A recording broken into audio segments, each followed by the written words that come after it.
Now, I'll be the first to tell you that Michelle Obama isn't someone that I would think is a reflection of all black women. So let me be very clear about that. However, there are numbers of black women who do look up to her and try to emulate her. And there was something that she said recently that really made me, normally I just skip over and just like whatever, but it was this something she said recently that really made me kind of step back a little bit. But in order to get kind of a full context of what we're talking about when we're talking about Michelle Obama, I want to take you back to some of the other videos that she has made on her podcast, on other people's podcasts.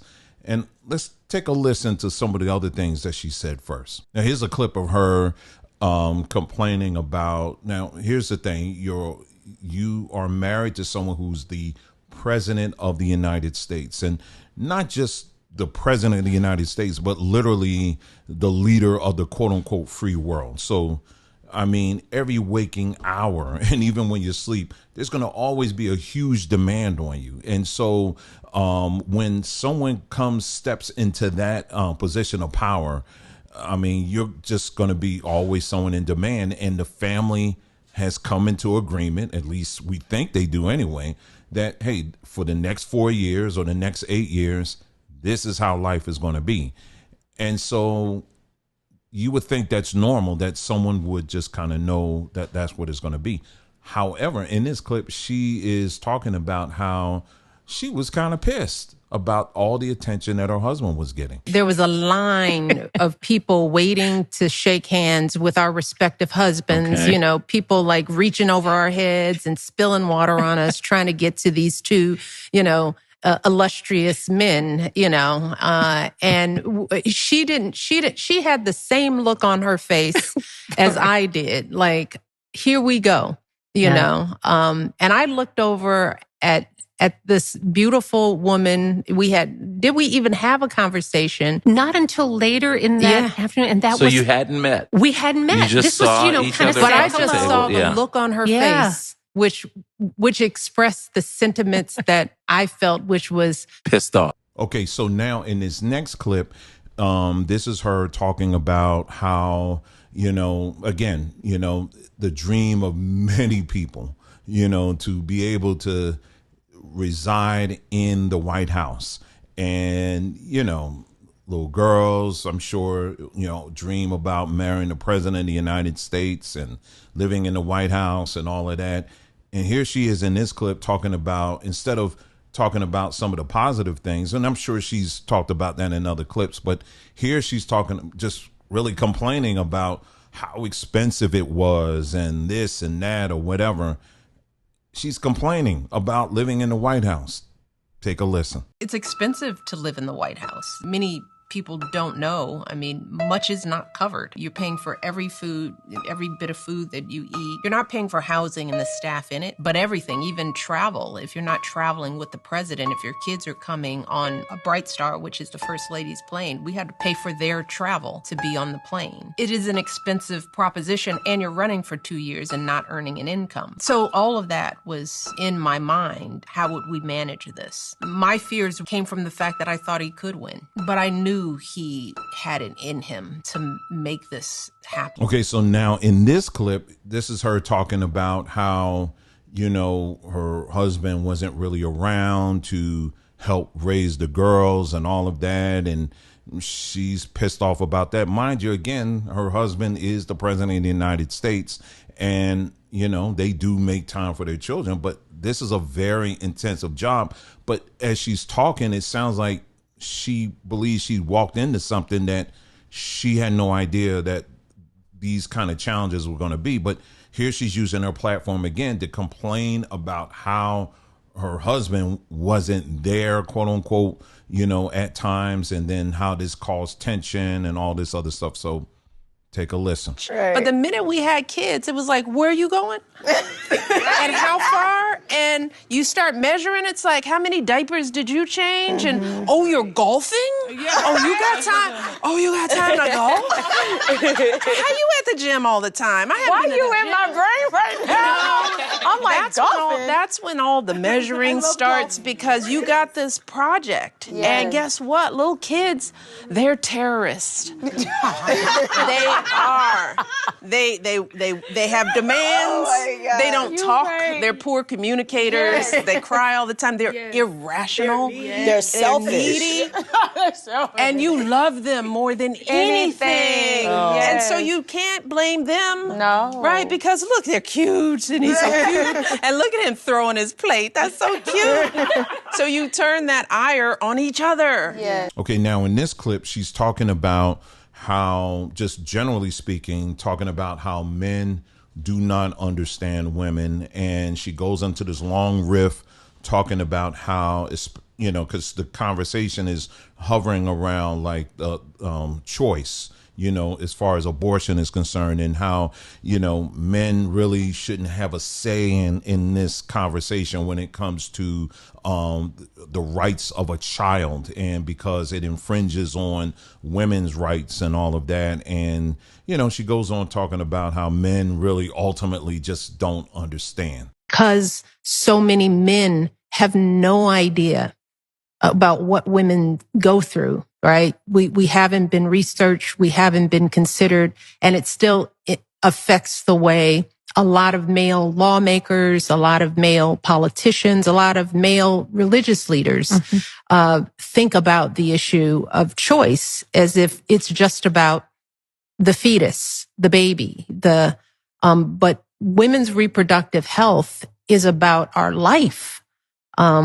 It's about this whole complicated reproductive system that does the least of what it does is produce life. It's a very important thing that it does.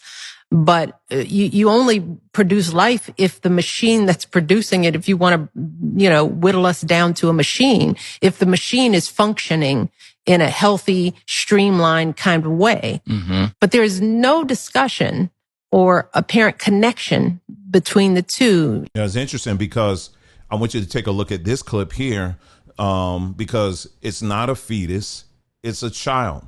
Here's a video that someone put together showing a child, not a fetus, inside a mother, going through all these emotions and different expressions that people aren't aware of because they want to categorize it as a fetus. It's really something. Take a look at this.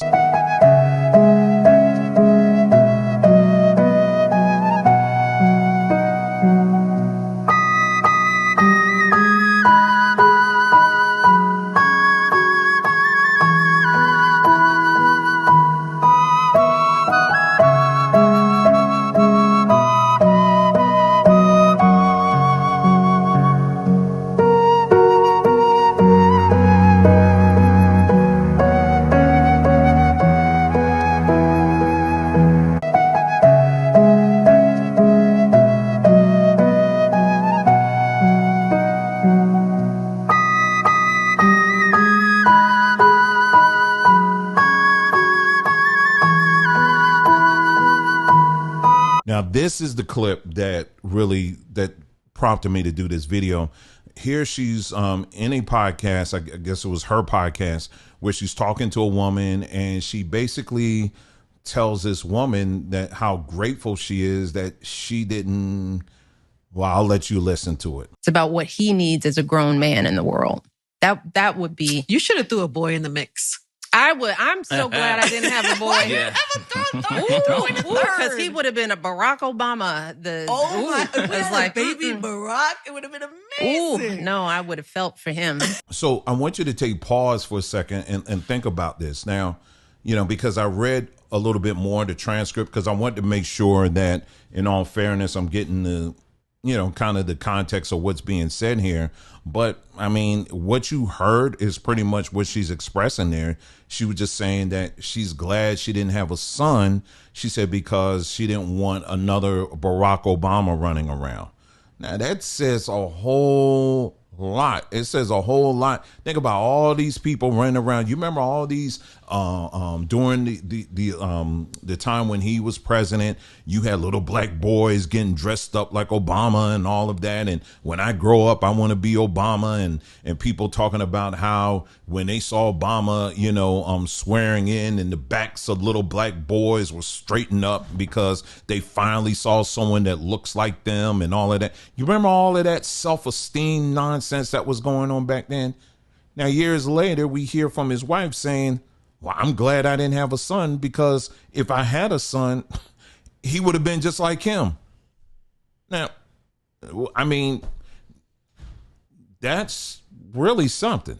That's really something, because it says a whole lot about how she views particularly black boys. That's really what this comes down to. And this follows a trend of what a lot of these women that fit her profile. Because like I said in the beginning of the video, I do not believe that she is a representative of all black women, because all black women certainly don't believe like she believes and thinks like she thinks. However, there is a significant number of black women who do fall in line with this ideology that she has, and I'm going to further prove it to you.